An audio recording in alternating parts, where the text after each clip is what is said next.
नमस्कार दोस्तों, जीके और पप्सा यूट्यूब चैनल में आपका हार्दिक स्वागत है।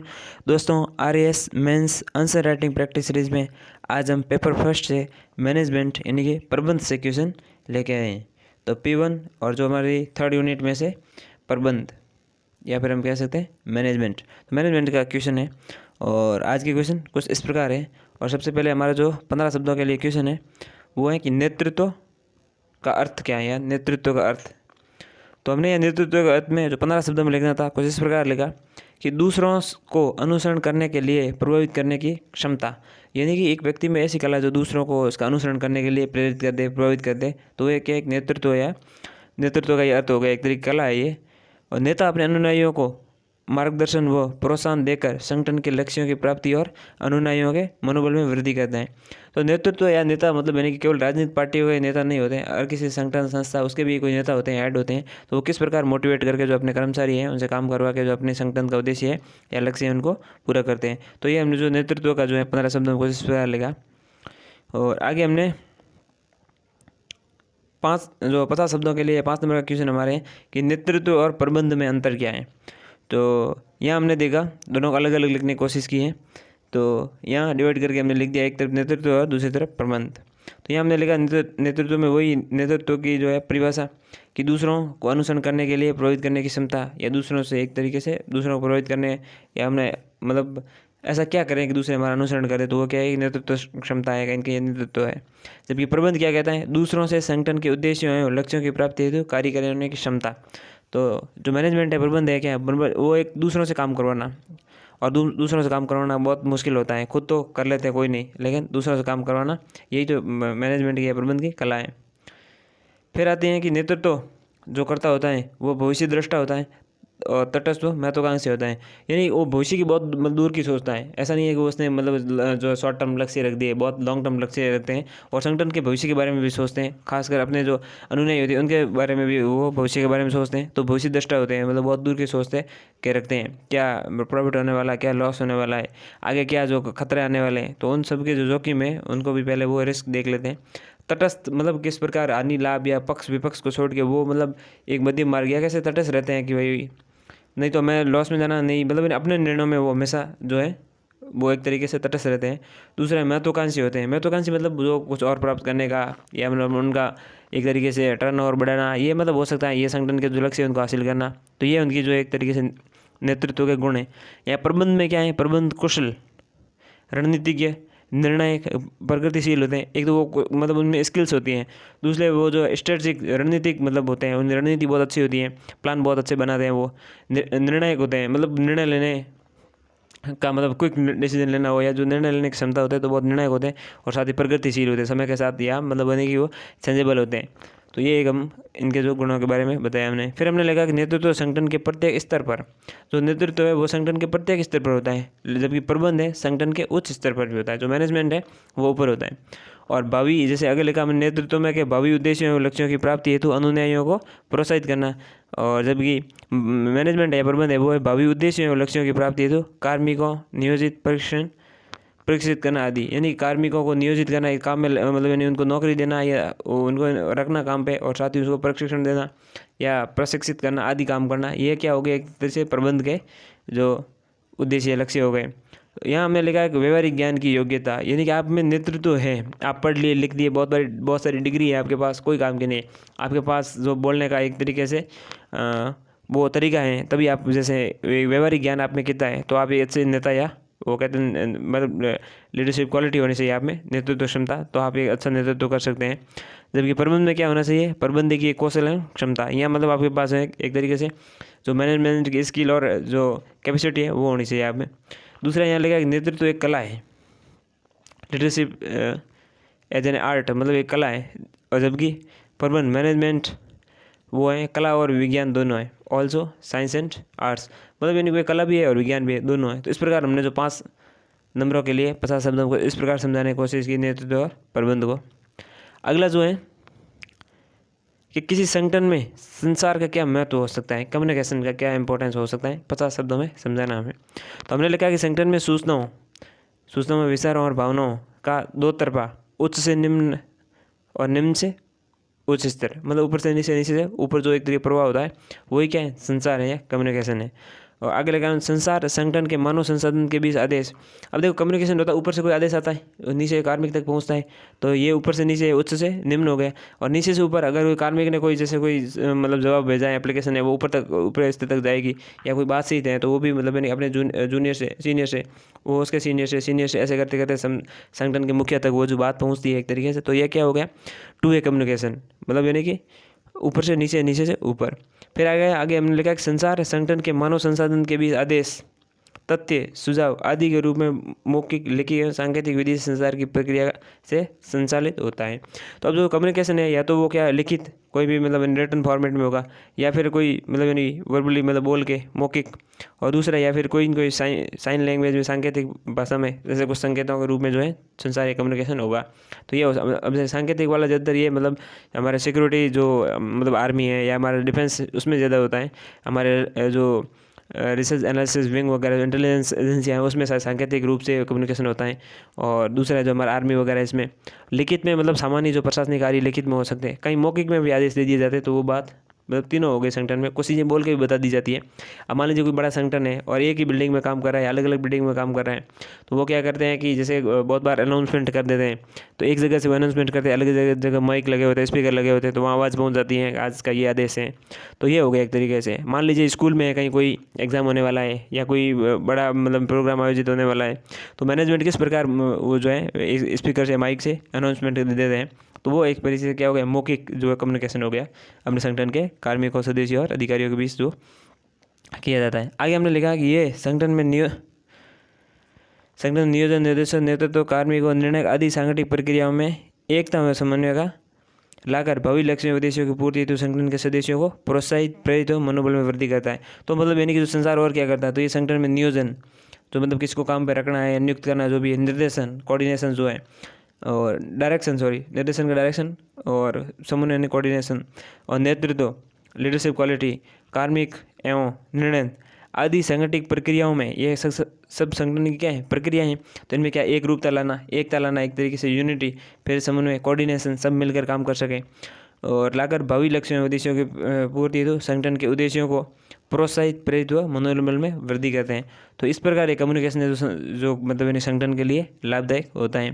दूसरी बात आगे हमने लिखा, संसार से संगठन की नीति निर्माण एवं क्रियान्वयन में कार्मिकों व जनता की भागीदारी बढ़ाना तथा अनियमितताओं को रोका जा सकता है। तो कोई गड़बड़ियाँ होती हैं तो वो कम्युनिकेशन के माध्यम से रोकी जा सकती है, खुद बंदे से बात करके जो गड़बड़ कर रहे हैं। और साथ ही हैं जो एक तरीके से निर्माण इसकी जो नीति निर्माण और क्रियान्वयन है उसमें जल्दी मतलब एक तरीके से तेज़ी आ सकती है, लागत कम होती है। तो इस प्रकार कम्युनिकेशन है वो बहुत ज़रूरी है और संगठन में है जो कम्युनिकेशन की इंपॉर्टेंस हो सकती है जो है 5 अगर नंबर में 50 शब्दों में इस प्रकार को समझा सकते हैं। आगे हमने लिखा ये भी, क्योंकि देखो आपको पता है ये छोटे वाला जो पोर्शन है हमारे यूनिट्स हैं इसमें से 5 या 2 नंबर के क्वेश्चन ही बनते हैं।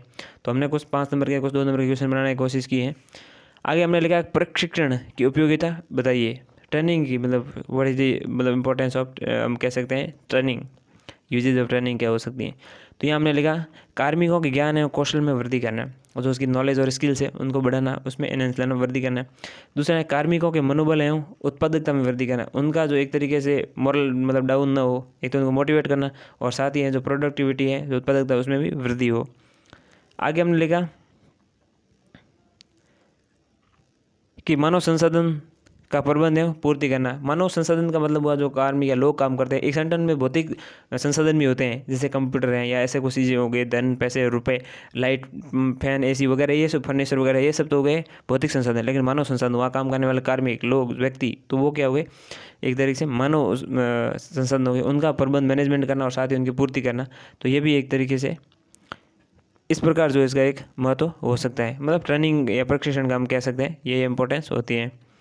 आगे हमने लिखा कि संगठन और कार्मिकों के लाभों में वृद्धि करना, संगठन का भी लाभ हो और कार्मिकों का भी लाभ हो। तब ट्रेनिंग में मतलब मान लीजिए पुराने ढर्रे से कोई संगठन चल रहा है, अब ट्रेंड करके एकदम से नया मतलब यानी कि उस संगठन को चलाना है और वर्तमान के साथ जो एक तरीके से मतलब उसको समय के साथ चलने के, आपको पता है समय के साथ चलने के लिए हमें मतलब यानी कि एक तरीके से एक्टिव रहना पड़ता है। अब मान लीजिए देखो पेप्सी या कोको कोला है, कोई भी ब्रांड है इसकी लेते हैं मतलब कोल्ड ड्रिंक्स की, तो आपको लगता है कि कोको कोला या मतलब पेप्सी इतनी पुरानी है, उसको आज भी मार्केट में ऐड देने की या ऐड रखने की कोई ज़रूरत है क्या? फिर भी आप देखते हो बहुत सारा जो अमाउंट होता है वो ये एडवर्टाइजमेंट पे खर्च करते हैं, आपको आज भी ऐड देखने की ज़रूरत मिलती है। तो क्या है, मार्केट में टिके रहने के लिए आपको क्या होता है कि मतलब यानी एक्टिव रहना पड़ता है। नहीं तो लोग कहते हैं ना कि वो बारिश बंद होने के बाद लोग छाता भी भूल जाते, मतलब यानी कि छाते को भी भूल जाते, कहीं रख देते कि चलो छोड़ो कोई काम का नहीं है। लेकिन इसलिए एक्टिव रहना, जिंदा रहना बहुत ज़रूरी होता है। तो इस प्रकार अब एक और छोटा सा उदाहरण आप देख सकते हैं कि जैसे नोकिया मोबाइल कंपनी थी और इधर थी इसके कंपटीशन में सैमसंग। तो नोकिया ने, आपको पता है कि 10,000 जो कीपैड फ़ोन बना के मतलब यानी कि मैन्युफैक्चरिंग यूनिट से बाहर ही नहीं निकाले थे। वो मतलब ये कह रहा था कि नोकिया बहुत ही जल्दी 10,000 यूनिट या फिर 10,000 जो एक तरीके से फ़ोन बना के बाहर ला ही रहा है। उस समय जो सैमसंग था उसने मल्टीमीडिया फ़ोन लॉन्च कर दिया। तो आप देखो नोकिया की ये जो 10,000 पीस थे वो मतलब मेरी मैन्युफैक्चरिंग यूनिट से बाहर ही नहीं आए, अंदर ही पड़े रहे। ऐसा नोकिया के वर्तमान में मतलब उस समय जो CEO थे, चीफ एग्जीक्यूटिव ऑफिसर CEO, उसने मतलब बताया था कि इस वजह से नोकिया समय के साथ नहीं चल पाया, हम या टेक्नोलॉजी के साथ नहीं चल पाए। तो समय के साथ या टेक्नोलॉजी के साथ चलना बहुत ज़रूरी होता है। इस वजह से नोकिया आज देख लो कहाँ रह गया और जो सैमसंग है वहाँ कहाँ पहुँच गया। तो ये मतलब होती है कहीं ना कहीं एक तरीके से संगठन और कार्मिक को दोनों को लाभ होता है ट्रेनिंग से। फिर होता है भावी उद्देश्यों और लक्ष्यों के निर्धारण एवं मूल्यांकन में सहायक होते हैं। ट्रेनिंग मतलब अच्छी ट्रेनिंग होगी तो वो अच्छे थॉट आएंगे उनके माइंड में और अच्छे जो लक्ष्य रखेंगे। और ये भी तो हो सकता है। तो एक तरीके से भावी जो उद्देश्य और लक्ष्य होंगे निर्धारण, तो उसका मूल्यांकन, फिर उसका असेसमेंट, किस प्रकार इस प्रकार का टारगेट रख रहे हैं, क्या पूरा होगा। अब ऐसे हैं कि 2024 में भारत की इकोनॉमी है, इंडियन इकोनॉमी है, उसको 5 ट्रिलियन इकोनॉमी डॉलर बनाना है, तो 5 ट्रिलियन डॉलर बन जाएगी क्या 2024 में? तो इस प्रकार ऐसा लक्ष्य नहीं रखना कि मतलब पूरा ही नहीं हो। तो एक तरीके से अगर पढ़े लिखे या अच्छी ट्रेनिंग वाले जो कार्मिक अधिकारी जो भी मतलब संगठन में आएंगे उच्च पदों पे, निम्न पदों में, जहाँ भी, तो वो जिस पद पे आएंगे तो उस पद पे रह के अपनी जो ईमानदारी से काम करेंगे और संगठन को जो है एक योगदान देंगे अच्छी तरीके से। तो इसलिए कह सकते हैं ट्रेनिंग का ये या प्रशिक्षण का ये इम्पोर्टेंस है। फिर है संगठन के आंतरिक, बाह्य एवं औद्योगिक संबंधों को मजबूत करना। तो इससे क्या अच्छी ट्रेनिंग होगी तो अच्छी एक तरीके से लोगों के बीच कम्युनिकेशन होगा। तो आंतरिक और बाह्य जो संगठन के मतलब यानी कि संबंध होंगे, रिलेशंस होंगे, बहुत अच्छे होंगे। मतलब संगठन ये तो है नहीं कि अंदर ही अंदर काम करता है, वो बाहर से कच्चा माल भी खरीदता होगा या किस प्रकार का संगठन है उस पर डिपेंड करता है। तो बाह्य मार्केट से भी उनके संबंध रहते हैं, आंतरिक संबंध भी अच्छे रहेंगे और औद्योगिक संबंध भी, वो मतलब मान लीजिए एक्सपोर्ट इम्पोर्ट कर रहा है, किस प्रकार का संगठन है, तो वो भी एक तरीके से जो है वो भी संबंध अच्छे होंगे। अच्छे ट्रेंड लोग होंगे तो वो भी उनका मतलब दबदबा ही रहेगा। मान लीजिए कोई कंपनी है वेल ट्रेंड है, मतलब हर कर्मचारी उसका, तो उस कंपनी की पहचान उस हिसाब से हो जाएगी। अच्छा ये तो बहुत मार्केट में अपनी एक अलग साख रखती है कंपनी। फिर हमने अगला लिखा उत्पादन लागत में कमी, समय की बचत होगी। उत्पादन लागत में भी कमी आएगी, पूरे तरह के हिसाब से चल रहे हैं जो बड़ी मतलब यानी कि एक तरीके से हैवी जो मशीनरी लगी हुई है, लेकिन आप अगर अच्छे दिमाग से काम करोगे तो उसको जो है मतलब यानी कि उसका आकार छोटा कर सकते हो। कम जो पहले आपको पता होता कि बड़ी बड़ी चीज़ें आती थी, भारी चीज़ें आती थी, आजकल बहुत ही हल्की चीज़ें मिल रही हैं। गाड़ी वगैरह जो भी है बहुत पहले बहुत ज़्यादा माइलेज देती गाड़ियाँ, आज बहुत सस्ती गाड़ियाँ, सस्ती सुंदर टिकाऊ, हर चीज़ मतलब एक तरीके से आपको सस्ती सुंदर टिकाऊ मिल जाती है। तो ये क्या हुआ, अच्छे लोग किसी संगठन में पहुँचे हैं, वहाँ अच्छे आइडिया आए हैं, तब जाके ये सब संभव हुआ है। तो इस प्रकार हम इसको समझ सकते हैं। फिर आगे भावी खतरों एवं जोखिम के आकलन में उपयोगी।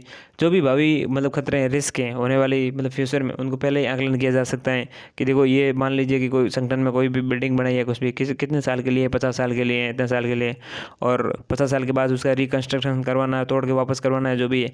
नहीं तो पुराने हिसाब से चल रही है, चलो कितने दिन चलती है, फिर वो कहीं गिर जाए, कुछ भी हो जाए, भूकंप के सपेट में आ जाए। तो ये एक तरीके से संगठन की जो है भावी जोखिम और खतरों का भी आकलन समय पर कर पाएंगे। प्रशिक्षित अच्छा होगा, ट्रेनिंग अच्छी होगी। जो कार्मिकों के व्यवहार में परिवर्तन लाना, मतलब आप अच्छी ट्रेनिंग होगी तो उसको कार्मिकों के व्यवहार में परिवर्तन आएगा। अब पुराने ढर्रे चल रहे हैं या कंप्यूटर वगैरह, वो जैसे आजकल सब ऑफिस हैं या जिससे भी ऑर्गेनाइजेशन या संगठन है वो क्या है, कंप्यूटर हो गए हैं, लेकिन कुछ लोग पुराने हैं अभी वो उस हिसाब से चल रहे हैं। तो उनको ट्रेनिंग देके वर्तमान के हिसाब से एक तरीके से आदी बना दिया जाए तो वो एक्टिव रहेंगे, नहीं तो वो अपने हिसाब से चलेंगे पुराने ढर्रे से। तो ये एक तरीके से कह सकते हैं कार्मिकों के व्यवहार में परिवर्तन लाना। संगठन के नियमों और कानूनों को बनाए रखना, संगठन के नियम और कानून है उसका कोई उल्लंघन न करे, सब समझदार होंगे। या मतलब जैसे अब बायोमेट्रिक लग गई है, सबको टाइम पे आना है, सबको जाना है, तो कोई किसी को दिक्कत नहीं है, सब आएंगे जाएंगे।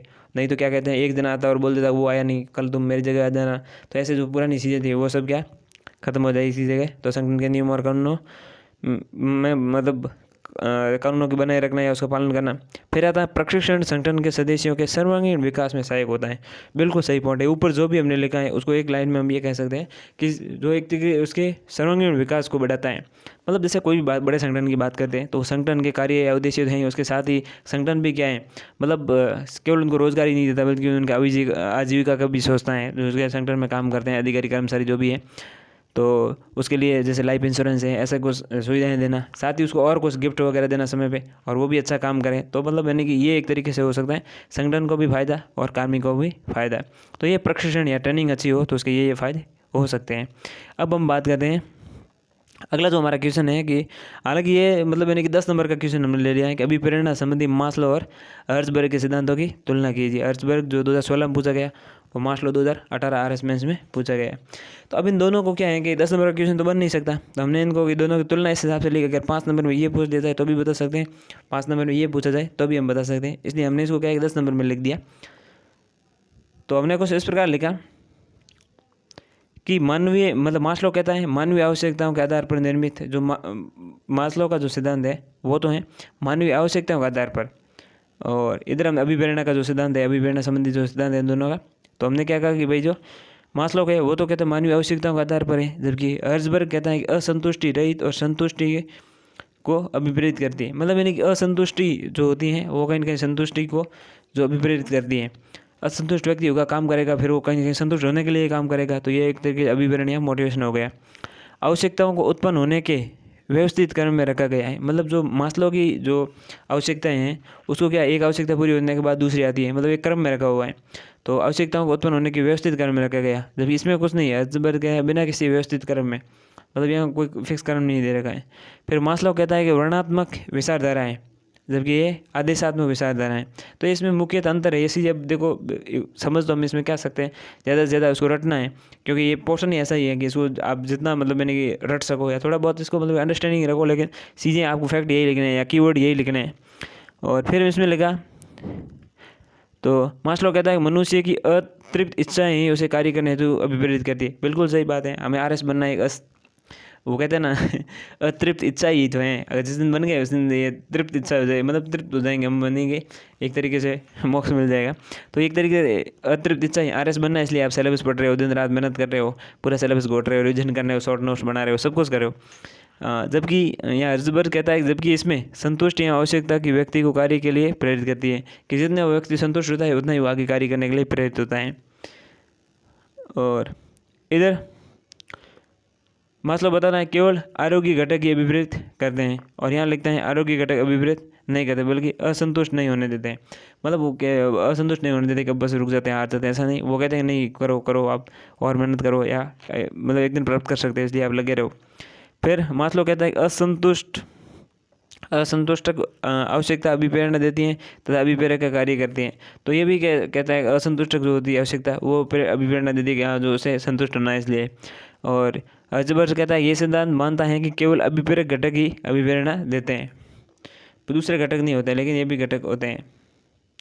आगे हमने लिखा कि मास्लो कहता है समाज में कार्यरत संपूर्ण मानव जाति पर लागू होता है ये नियम। मतलब समाज पे संपूर्ण जाति पर ये नियम लागू होता है। हर कोई सोचता है उससे पहले सबसे पहले रोटी खाना कपड़ा मिल जाए, फिर थोड़े उसके पास पैसे आए तो थोड़ा उसका लाइफ स्टैंडर्ड सुधरे, समाज में थोड़ी जान पसंद हो, ये हो, उसके बाद है जो और प्रशंसा सम्मान पुरस्कार वगैरह मिले उसको। तो इस प्रकार की भूख रहती है एक तरीके से, वो कैसे असंतुष्टि रहती है, आवश्यकता रहती है। जबकि यहाँ हर्ट्जबर्ग कहता है निम्न स्तरीय आवश्यकताओं की संतुष्टि वाले कार्मिकों पर लागू। तो ये चीज़ें होती है कि जो निम्न स्तरीय एक तरीके से जो संतुष्टि उन्होंने प्राप्त कर ली है, फिर वो उच्च स्तरीय जो संतुष्टि या आवश्यकता को प्राप्ति करना चाहते हैं उस पर लिए निम्न लागू होता है, क्योंकि निम्न वालों को मतलब उच्च वाली जो आवश्यकताएं संतुष्टि चाहिए होती है, इसलिए ये जो निम्न स्तरीय पर लागू होता है। और यहाँ लिखा हुआ है निम्न उच्च आवश्यकताओं में वर्गीकृत, ये 2 भागों में बांटी गई है, निम्न और उच्च में, जबकि आवश्यकताओं के घटकों को वर्गीकृत किया गया है हर्ट्जबर्ग के सिद्धांत में। फिर यहाँ में लिखा कि असंतुष्ट आवश्यकता अभिप्रेरित नहीं करती है। मतलब जो संतुष्ट आवश्यकता है यानी कि व्यक्ति को कुछ मिल गया हो या जो उसमें संतुष्ट है, तो फिर उसमें जो है अभिप्रेरित नहीं करता, ऐसा मास्लो कहता है। लेकिन हर्ट्जबर्ग कहता है कि अभिप्रेरक तत्व भी सदैव अभिप्रेरित करते हैं। बिल्कुल बात है, अभिप्रेरक की मतलब मैंने कि ये चीज़ है कि मुझे प्राप्त करनी है, तो हमेशा उसको मोटिवेशन रहेगा कि नहीं मुझे ये प्राप्त करनी है, अच्छे को करनी है। तो इस प्रकार से हम इन दोनों की तुलना देख ली, और अंत में हमने लिखा कि इस प्रकार अभिप्रेरणा के संदर्भ में मास्लो और हर्ट्जबर्ग के सिद्धांतों में विभिन्न अंतर होने के बावजूद भी काफ़ी समानताएं भी पाई जाती है। हमने देखा इसमें कुछ समानताएं भी हैं। जो एक संगठन में कार्यरत कार्मिकों में विभिन्न वाहकों के रूप में अभिप्रेरित कर अपनी आवश्यकताओं की संतुष्टि करते हुए अंततः सांगठनिक विकास में अपनी महती भूमिका निर्वहन करता है। तो यानी दोनों की जो आवश्यकता है या हम संतुष्टि या फिर अभिप्रेरणा है, तो वो कहीं ना कहीं है जो संतुष्टि के लिए होती हो या असंतुष्टि के लिए होती हो, लेकिन वो संगठन के लिए एक तरीके से लाभदायक हो सकती है। क्योंकि जब कार्मिक अपने उद्देश्यों की प्राप्ति के लिए मेहनत करेगा और मेहनत करेगा तो संगठन को भी फायदा होगा। तो इस प्रकार है जो आज हमने पेपर फर्स्ट जो मैनेजमेंट वाला पोर्शन है वहाँ से कुछ क्वेश्चन लेके प्रस्तुत हुए हैं। उम्मीद करते हैं आपको ये क्वेश्चन ज़रूर पसंद आए होंगे, और अगर इसमें कुछ गलती कमी रही हो या आपको सुझाव लगते हो तो ज़रूर दीजिएगा, जिससे हमें भी मोटिवेशन मिले कि ये कमी आ रही है उसमें सुधार करें और अपना है जो प्रयास जारी रखें। और उम्मीद करते हैं ज़रूर आज की वीडियो से आपको कुछ सीखने को मिला होगा। अगर हमारा वीडियो पसंद आया हो तो इसको लाइक करिए, शेयर कीजिए, कमेंट कीजिए और चैनल को सब्सक्राइब कीजिए। धन्यवाद।